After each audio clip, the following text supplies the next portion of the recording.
Matthew 27 and 28 record the events which changed the course of humans' histories forever. When morning came, all the chief priests and elders of the people plotted against Jesus to put him to death. And when they had bound him, they led him away and delivered him to the Pontius Pilate, the governor.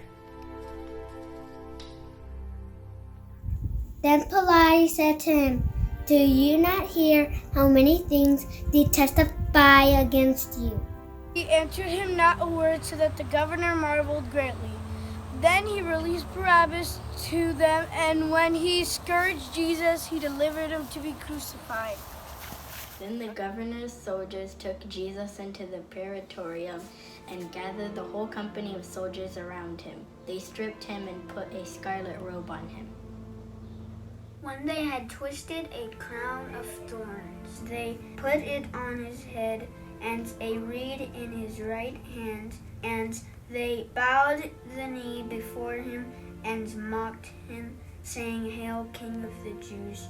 Then they spat on him, and they took the reed and struck him on the head. And when they had mocked him, they took the robe off him, put his own clothes on him, and led him away to be crucified. They came out, they found a man of Cyrene, Simon by name.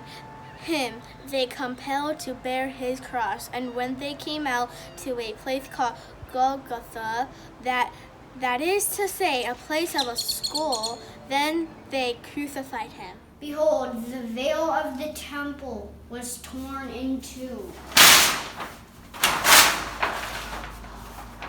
And then the rocks were split, and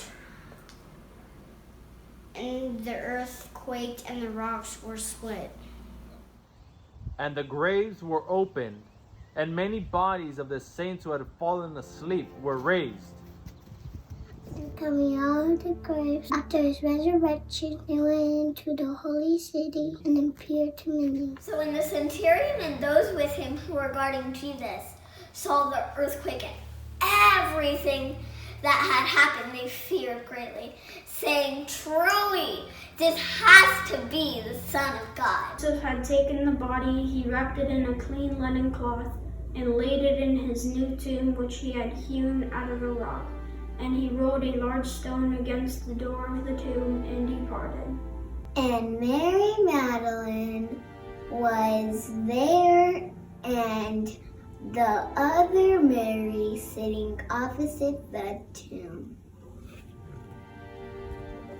On the next day, which followed the day of preparation, the chief priests and Pharisees gathered together to Pilate. Matthew 27, verse 63. Sir, remember while he was still alive, how that deceivers said, "After 3 days I will rise." Therefore, command that the tomb may be secure until the third day, lest his disciples come by at night and steal him away, and say to the people, "He has risen from the dead." So the last deception will be worse than the first. Pilate said to them, "You have a guard.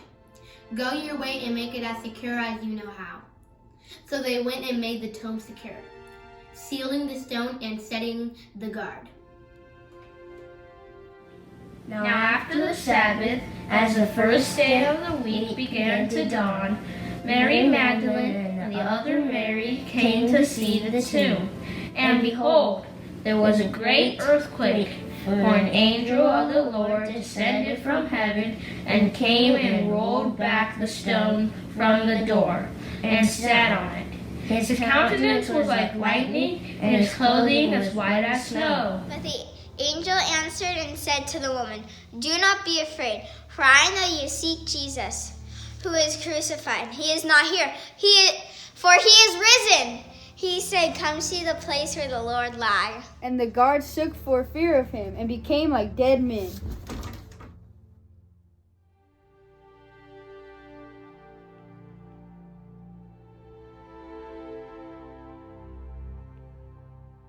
And go quickly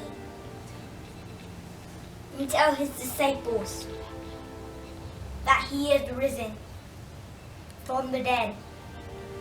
And indeed, he is going before you into Galilee. There you will see him. Behold, I have told you.